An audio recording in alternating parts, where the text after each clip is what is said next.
If you've seen these signs, you know that we compost here at Cornell Dining. But do you really know what that means and how all of the uneaten food gets transformed into a nutrient-rich, soil-enhancing material used by farmers and gardeners? Well, it all starts with you. When you're done eating, simply leave your food scraps and even your napkins on your plate. Behind the scenes, dining staff sort out compostable materials from your plate before the dishes are washed. Food scraps from production and food that is left on the line at the end of the meal service are also weighed and diverted to compost. Food that has not yet been served will either be served the next day or repurposed into something else. The collected food waste is ground into a fine pulp, and this increases its surface area, which speeds up microbial activity later in the composting process. These bins are then stored in a temperature-controlled room overnight, waiting for pickup. Each year, Cornell Farm Services collects 1,100 tons of food waste from Cornell Dining. That waste is transported to Cornell's industrial-scale composting facility.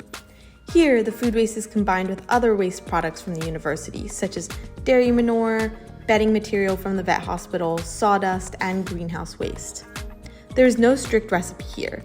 The mix changes daily based on what comes in.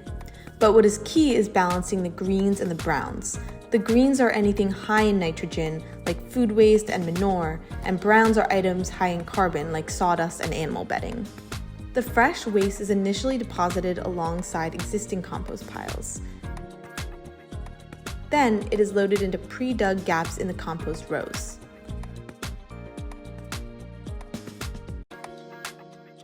Next, they use a compost turner to incorporate the food waste into the piles. Cornell Farm Services uses a method called windrow composting to make this step easier. This involves arranging the material in long rows that are easy to monitor and turn regularly. The churning also aerates the piles, which introduces oxygen. This is critical for aerobic microbes that drive decomposition. You can see a lot of steam coming from the piles, and as microbes break down the material, internal temperatures can reach up to 145 degrees Fahrenheit.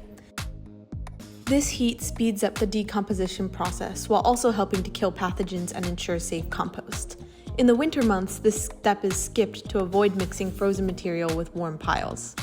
It typically takes 6 months for the organic material to fully decompose. It then cures for another 6 months, where it stabilizes, matures, and becomes the rich, crumbly soil amendment that we are familiar with.